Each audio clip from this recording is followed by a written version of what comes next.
Vote ചെയ്യാൻ പോകുന്നവരെല്ലാവരും കൈകൊണ്ടും അതേപോലെ ഇങ്ങനെ തലകൊണ്ടൊക്കെ ആട്ടി ഞങ്ങൾ എന്തായാലും ചെയ്യും എന്നുള്ളൊരു ഉറപ്പ് വരുത്തി. അപ്പൊ ഞങ്ങൾക്ക് തന്നെ മനസ്സിലായി സുരേഷ് ഏട്ടൻ തന്നെ ഇപ്രാവശ്യം ജയിച്ചു സുരേഷ് ഏട്ടൻ.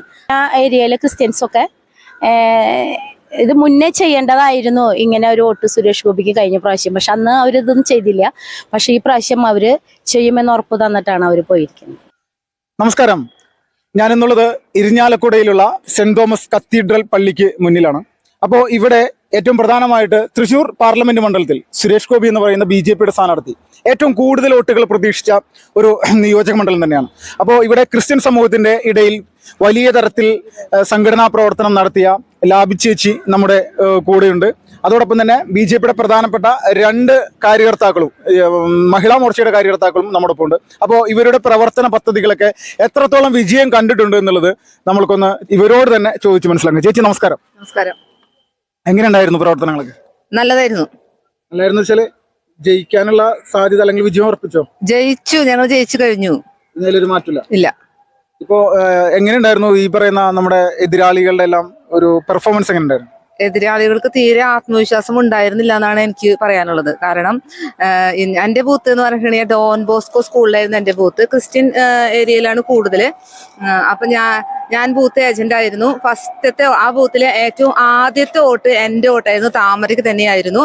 അതേപോലെ തന്നെ ഞങ്ങൾ തന്നെയാണ് ലാസ്റ്റ് വോട്ട് ചെയ്തതും താമരയ്ക്ക് തന്നെയാണ്. അപ്പൊ അതുകൊണ്ട് തന്നെ ഞാൻ ഫസ്റ്റ് വോട്ട് ചെയ്തപ്പോ തന്നെ അവർ പറഞ്ഞു, ഈ നമ്മൾ മനഃപൂർവ്വം തന്നെ നിങ്ങൾ ചെയ്യാണല്ലേ എന്ന് പറഞ്ഞിരുന്നു. അവരെല്ലാവരും ഞാൻ വർഷങ്ങളായിട്ട് ഞാൻ കാണുന്നത് എങ്ങനെയാണെന്ന് വെച്ചിട്ടുണ്ടെങ്കിൽ എല്ലാ കോൺഗ്രസ്സുകാർ തന്നെയാണ് ആദ്യം വോട്ട് ചെയ്യാറുണ്ടായിരുന്നത്. പക്ഷെ ഇത്തവണ അത് താമരയ്ക്ക് ചെയ്യണമെന്ന് എനിക്ക് നല്ല ഉറപ്പായിരുന്നു. ഞാൻ തന്നെ ചെയ്യുന്നുള്ളത് ഉറപ്പുകൊണ്ട് തന്നെയാണ് ഞാൻ അവിടെ ആദ്യം ചെയ്തത്. മൊത്തത്തില് ഇരിഞ്ഞാലക്കുട മേഖല BJPക്ക് വലിയ പ്രതീക്ഷയാണ്.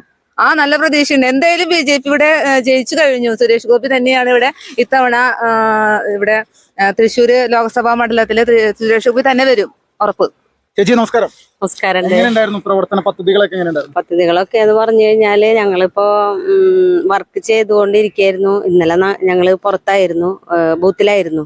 പക്ഷെ ബൂത്തിലെ വോട്ട് ചെയ്യാൻ പോകുന്നവരെല്ലാവരും കൈകൊണ്ടും അതേപോലെ ഇങ്ങനെ തലകൊണ്ടൊക്കെ ആട്ടി ഞങ്ങൾ എന്തായാലും ചെയ്യും എന്നുള്ളൊരു ഉറപ്പ് വരുത്തി. അപ്പൊ ഞങ്ങൾക്ക് തന്നെ മനസ്സിലായി സുരേഷ് ഏട്ടൻ തന്നെ ഇപ്രാവശ്യം ജയിച്ചു സുരേഷ് ഏട്ടൻ. അത്രയും എന്താ പറയാ, ഞങ്ങൾക്ക് അനുഭവം എന്ന് വെച്ച് കഴിഞ്ഞാല് എല്ലാവരും വരിക്ക് നിൽക്കണവരെല്ലാവരും നമ്മളോട് ചെയ്യാം എന്നുള്ളൊരു കാര്യങ്ങള് പറഞ്ഞിട്ടുണ്ട്. കഴിഞ്ഞ 1 മാസം മുന്നേ റോഡ് ഷോ ഒക്കെ നടത്തിയ സമയത്ത് അന്ന് കണ്ട ആളുകളെല്ലാവരും നിങ്ങൾ ഭയങ്കരമായിട്ട് മാറിയിട്ടുണ്ട്. ക്ഷീണം എന്ന് വെച്ച് കഴിഞ്ഞാല് ഞങ്ങള് ഇലക്ഷന്റെ തലേദിവസം നല്ല സുഖമില്ലാതെ കിടപ്പിലായിരുന്നു. അതിന്റെ ഡോക്ടറെ കാണിച്ച് മെഡിസിനൊക്കെ കഴിച്ചതിന്റെ ശേഷമാണ് പിന്നെ ഞങ്ങൾ ഇന്നലെ വീണ്ടും ഇറങ്ങിയത്, ബൂത്തിലിരുന്നതും. ഞങ്ങൾക്ക് എന്തായാലും സുരേഷ് ഏട്ടൻ ജയിച്ചേ പറ്റൂ. ഞങ്ങൾക്ക് ജയിച്ചു കഴിഞ്ഞു സുരേഷ് ഏട്ടൻ. അതില് തർക്കമൊന്നുമില്ല. ഇപ്പോ ഈ നമ്മുടെ ഏറ്റവും പ്രധാനപ്പെട്ട ഒരു വിഷയം, എതിരാളികൾ എങ്ങനെയായിരുന്നു അവരുടെ മനോഭാവം? അവർക്ക് എന്ന് വെച്ച് കഴിഞ്ഞാൽ ഭയങ്കര ഒരു ഭയം പോലെ. നമ്മളെ കാണുമ്പോഴും അതുപോലെ ബൂത്തിലിരിക്കുമ്പോഴും അപ്പുറത്തെ ബൂത്തിലാണ് അവർക്ക് നമ്മളെ നേരിട്ട് കാണുമ്പോഴൊക്കെ ഒരു എന്താ പറയാ, സുരേഷ് ഏട്ടൻ ജയിക്കുന്നുള്ളൊരു ഭയം പോലെയാണ് അവർക്ക്. അങ്ങനെയുള്ളൊരു ഇതൊക്കെ കണ്ടിട്ടുണ്ട്. പല സ്ഥലങ്ങളിലും CPM-ന്റെ ഇടതുപക്ഷത്തിന്റെ നേതാക്കന്മാർക്കും പ്രവർത്തകർക്കും UDF-ന്റെ നേതാക്കന്മാർക്കും പ്രവർത്തകർക്കൊക്കെ വലിയ നിരാശ അനുഭവപ്പെടുന്നുണ്ടായിരുന്നു വൈകുന്നേരം വരെ. അത് യഥാർത്ഥത്തിൽ ഇവര് പരാജയം സമ്മതിച്ചു അല്ലേ? സമ്മതിച്ചു. അവരിങ്ങനെ എന്താ പറയാ, അവർക്ക് എന്തായാലും പരാജയപ്പെട്ടിട്ടുണ്ട്. ഞങ്ങൾ എന്തായാലും അവർക്ക് 2 പാർട്ടിക്കാർക്കും നന്നായിട്ട് ബോധ്യമുണ്ട് സുരേഷ് ഏട്ടൻ തന്നെ ജയിക്കുള്ളൂ. തർക്കമൊന്നുമില്ല. ചേച്ചി നമസ്കാരം. നമസ്കാരം. ഇന്നലെ നമ്മളൊരു വീഡിയോ ഒക്കെ എടുത്തതാണ്. ക്രിസ്ത്യൻ സമൂഹത്തിനിടയിൽ വലിയ രീതിയിൽ പ്രവർത്തിക്കാൻ ചേച്ചിക്ക് സാധിച്ചു. BJP എന്ന് പറയുന്ന ഒരു ദേശീയ പ്രസ്ഥാനത്തിന്റെ ഉള്ളിൽ വന്നതിന് ശേഷം എങ്ങനെയുണ്ടായിരുന്നു അനുഭവങ്ങൾ? നല്ല രീതിയിലുള്ള അനുഭവങ്ങളായിരുന്നു. ഞാൻ നമ്മുടെ മണ്ഡലത്തിന്റെ ന്യൂനപക്ഷ മോർച്ചയുടെ ജനറൽ സെക്രട്ടറിയാണ്. എൻ്റെ ബൂത്തില് കരുവന്നൂർ ബാങ്കിന്റെ സംബന്ധിച്ച് വരുന്നൊരു ബൂത്താണത്. അവിടെ 2 ബൂത്ത് ഉണ്ടായിരുന്നുള്ളൂ.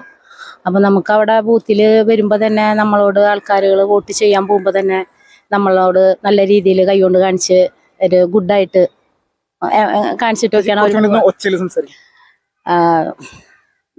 എൻ്റെ വർക്ക് കരുവന്നൂർ ബാങ്കിന്റെ അടുത്തുള്ള ബൂത്തിലായിരുന്നു, സെന്റ് ജോസഫ് കോൺവെന്റിലായിരുന്നു. അപ്പം എൻ്റെ ബൂത്തിനെ സംബന്ധിച്ചിടത്തോളം ഞാനിരിക്കുന്ന ഏരിയയിലെ ക്രിസ്ത്യൻസൊക്കെ ഇത് മുന്നേ ചെയ്യേണ്ടതായിരുന്നു ഇങ്ങനെ ഒരു വോട്ട് സുരേഷ് ഗോപിക്ക് കഴിഞ്ഞ പ്രാവശ്യം. പക്ഷെ അന്ന് അവരിതൊന്നും ചെയ്തില്ല. പക്ഷെ ഈ പ്രാവശ്യം അവര് ചെയ്യുമെന്ന് ഉറപ്പ് തന്നിട്ടാണ് അവർ പോയിരിക്കുന്നത്, ചെയ്തത്. ഈ ക്രൈസ്തവ പുരോഹിതന്മാരൊക്കെ ഇതിനിടയിൽ പോയി കണ്ടിരുന്നു. ക്രൈസ്തവ പുരോഹിതന്മാരെ പോയി കണ്ടിരുന്നു.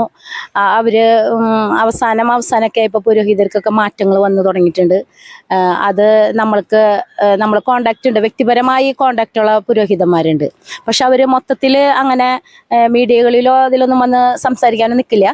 പക്ഷെ പേഴ്സണലായിട്ടുള്ള കുറച്ച് ഫാദേഴ്സ് എനിക്കുണ്ട്, അവരൊക്കെ ഞാൻ കോണ്ടാക്ട് ചെയ്യാറുണ്ട്. അവർ എനിക്ക് നല്ല പ്രചോദനം തന്നിട്ടുണ്ട്. ഇപ്പോ ഈ നമ്മുടെ തൃശ്ശൂർ പാർലമെന്റ് മണ്ഡലത്തിൽ ആദ്യഘട്ടത്തിൽ പ്രചരണത്തിൽ ഈ കരുവന്നൂർ വിഷയത്തിനെ മറികടക്കാൻ വേണ്ടിയിട്ട് ഈ നമ്മുടെ മണിപ്പൂർ വിഷയം കൊണ്ടുവരാൻ ഇടതുപക്ഷം ശ്രമിച്ചിട്ടുണ്ടായിരുന്നു. പക്ഷെ അതൊക്കെ ചീറ്റിപ്പോയ രീതിയിലായിരുന്നു. അവസാന ഘട്ടത്തിലൊന്നും അതൊന്നും അങ്ങനെ ഒരു സംസാരം പോലും ഉണ്ടായിരുന്നില്ല. പരാജയം പൂർണ്ണമായിട്ട് സമ്മതിച്ചോ? എപ്പോൾ ചീറ്റിപ്പോയി, എന്നേ ചീറ്റിപ്പോയതാ. മണിപ്പൂരൊന്നും കരുവന്നൂർ പ്രശ്നത്തിൽ അല്ല, നമ്മുടെ സുരേഷ് ഗോപി വിഷയത്തിൽ ഒന്നുമല്ല. കാരണം ഞങ്ങൾ പല വീടുകളിൽ സന്ദർശനത്തിന് നമ്മൾ പോകുമ്പോഴൊക്കെ അതിൽ നല്ല വിദ്യാഭ്യാസം വന്ന ആൾക്കാരുകൾക്കറിയാം ഇത് പണ്ടനാലെ തന്നെ ഈ മണിപ്പൂർ വിഷയം നടന്നുകൊണ്ടിരിക്കുന്നതാണ്. അതായത് മേത്തി കുക്കീസ് വിഭാഗങ്ങളിൽ തന്നെ 2 കൂട്ടരിലും ക്രിസ്ത്യൻസുകളുണ്ട്. അവർ കോൺഗ്രസ് ഭരിക്കുന്ന സമയത്തും അവർ ഈ തമ്മിൽ തർക്കങ്ങളും പ്രശ്നങ്ങളും ഉണ്ടായിരുന്നു. പിന്നെ BJPയുടെ ഭരണസമയത്ത് മാത്രം അവർ അത് മീഡിയകളും കൂടുതൽ അവരത് എടുത്തിട്ട് കാണിക്കുകയായിരുന്നു. പിന്നെ എന്ന് വെച്ച് കഴിഞ്ഞാൽ ഈ മണിപ്പൂർ എന്ന സത്യവും മിഥ്യയും എന്നൊരു ബ്രൗഷർ നമ്മൾ പാർട്ടി ഇറക്കി ഇലക്ഷൻ്റെ അവസാന സമയങ്ങളിൽ. അപ്പം അത് നമുക്ക് നല്ലൊരു ഗുണം ചെയ്തു. അപ്പം സാധാരണക്കാരായ ജനങ്ങൾക്ക്, അതിനെ മാത്രം വിശ്വസിച്ചിരിക്കുന്ന ജനങ്ങൾക്ക് അത് വായിച്ചു കഴിഞ്ഞപ്പോൾ അതിൻ്റെ ബോധം, അതിൻ്റെ സ്ഥിരമായിട്ടുള്ള അവരുടെ ആ മണിപ്പൂർ പ്രശ്നം എപ്പോഴും അത് പറഞ്ഞുകൊണ്ട് ജനങ്ങളുടെ ഇടയിലേക്ക് ഇറങ്ങി ചെല്ലാറുള്ള കോൺഗ്രസിന് അത് വലിയൊരു തിരിച്ചടിയായിട്ട് മാറി. ആ ബ്രൗഷർ ഇറങ്ങിയോടുകൂടി തർക്കമില്ല. ചേച്ചി നമസ്കാരം. നമ്മുടെ ഈ കെ മുരളീധരൻ കോൺഗ്രസിന്റെ സ്ഥാനാർത്ഥി പറഞ്ഞൊരു പ്രസ്താവന ഇന്നലെ, ഈ ഇടതുപക്ഷം CPM BJPക്ക് വോട്ട് മറിച്ചു വന്നു, അപ്പോ BJP ജയിച്ചു എന്ന ആള് പറയാതെ പറഞ്ഞു. പറയാതെ തന്നെ ആള് പെട്ടെന്ന് പറയുകയും ചെയ്തു BJP ജയിച്ചു എന്നുള്ളത്. പിന്നെ പ്രത്യേകിച്ച് ഇപ്പൊ പറയേണ്ട കാര്യമൊന്നുമില്ലല്ലോ, ആള് സ്വയം പറഞ്ഞു. അതേപോലെ മറ്റുള്ള പാർട്ടിക്കാരും അതിനെ പറയണത് സുരേഷ് ഗോപി ജയിച്ചു എന്നുള്ളത്. ഇപ്പോ മൊത്തത്തിൽ BJPയുടെ പ്രവർത്തകരും നേതാക്കന്മാരൊക്കെ എന്താണ് പറഞ്ഞുകൊണ്ടിരിക്കുന്നത്? അവരും ഇതേപോലെ തന്നെ സുരേഷ് ഏട്ടൻ ജയിച്ചു, നല്ല ഭൂരിപക്ഷത്തോടു കൂടി ജയിച്ചു എന്നാണ് അവരും പറയുന്നത്. ഇപ്പോൾ ക്രിസ്ത്യൻ ഏരിയയിൽ നിന്നാണല്ലോ ചേച്ചിയുടെ പ്രവർത്തന പദ്ധതികൾ ഏറ്റവും കൂടുതൽ ഉണ്ടായിരുന്നത്. അവിടെയുള്ള ആളുകളൊക്കെ ഈ വോട്ടെടുപ്പിന് ശേഷം, പ്രത്യേകിച്ച് സ്ത്രീകളൊക്കെ എങ്ങനെയാണ് പ്രതികരിച്ചിരിക്കുന്നത്? ഞാൻ ബൂത്തിൽ നിന്ന് ഇറങ്ങി വന്നപ്പോ തന്നെ ആളുകൾ പറഞ്ഞു, നിങ്ങൾ എന്തായാലും ഇത്തവണ സുരേഷ് ഗോപിയേട്ടൻ ജയിക്കൂലേ, അങ്ങനെ തന്നെയാണ് ഇവിടെ എല്ലാവരും പറഞ്ഞു കേൾക്കുന്നതെന്ന് പറഞ്ഞു. അപ്പൊ നമ്മൾ ഓരോ പ്രാവശ്യം ഓരോ ബ്രേക്ക് എടുത്ത് വരുമ്പോ തന്നെ എല്ലാവരും പറയുന്നത് അങ്ങനെ തന്നെയാണ്, എന്തായാലും ഇവിടെ സുരേഷ് ഗോപിക്ക് തന്നെയാണ് വിജയം ഉറപ്പിച്ചു കഴിഞ്ഞു. വോട്ട് ക്രിസ്ത്യൻ സമൂഹത്തിന്റെ ഒരു വലിയ വോട്ട് ഇരിഞ്ഞാലക്കുട നിയോജക മണ്ഡലത്തിൽ BJPക്ക് വീണിട്ടുണ്ടെന്നുള്ള തർക്കമില്ലല്ലേ? തർക്കമില്ല, അതെന്തായാലും ഉണ്ട്. ഇപ്പൊ SC ST വിഭാഗത്തിന്റെ ഒക്കെ വോട്ടുകൾ അത് ഇടതുപക്ഷത്തിന്റെ എന്നും ഒരു വലിയൊരു വോട്ട് ബാങ്ക് തന്നെയായിരുന്നു. അതിലൊക്കെ വിള്ളല് വീഴ്ത്താൻ സുരേഷ് ഗോപിക്ക് സാധിച്ചിട്ടുണ്ടോ? അതിൽ കുറച്ചൊക്കെ വിള്ളൽ വന്നിട്ടുണ്ട്. തർക്കമില്ല. ഈ കോളനികൾ കേന്ദ്രീകരിച്ചുകൊണ്ടല്ലോ നമ്മള് പ്രചരണ പ്രവർത്തനങ്ങൾ എങ്ങനെയായിരുന്നു? കോളനികൾ കേന്ദ്രീകരിച്ചൊക്കെ നല്ല പ്രവർത്തനങ്ങൾ തന്നെയായിരുന്നു ഉണ്ടായിരുന്നത്. വനിതാ സംഘം അങ്ങനെ കുടുംബ സംഗമങ്ങളൊക്കെ ഉണ്ടായിരുന്നു. ഈ ഇരിഞ്ഞാലക്കുട ക്ഷേത്രവുമായി ബന്ധപ്പെട്ടുകൊണ്ടൊക്കെ പ്രവർത്തിക്കുന്ന ആളുകളാണല്ലോ നിങ്ങളെല്ലാവരും.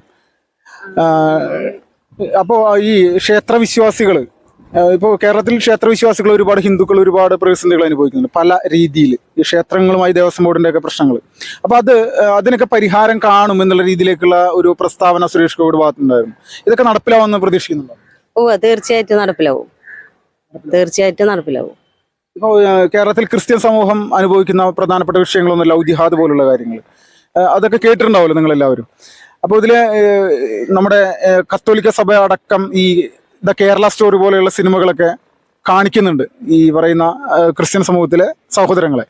ഇതെല്ലാം നമ്മുടെ സമൂഹത്തിൽ നടക്കുന്ന വലിയ ഭീഷണികൾക്കെതിരായിട്ട് ക്രിസ്ത്യൻ സമൂഹം ഹൈന്ദവ സമൂഹം ഒന്നിച്ചുകൊണ്ട് നിൽക്കുന്ന ഒരു കാര്യമായിട്ട് തോന്നുന്നു.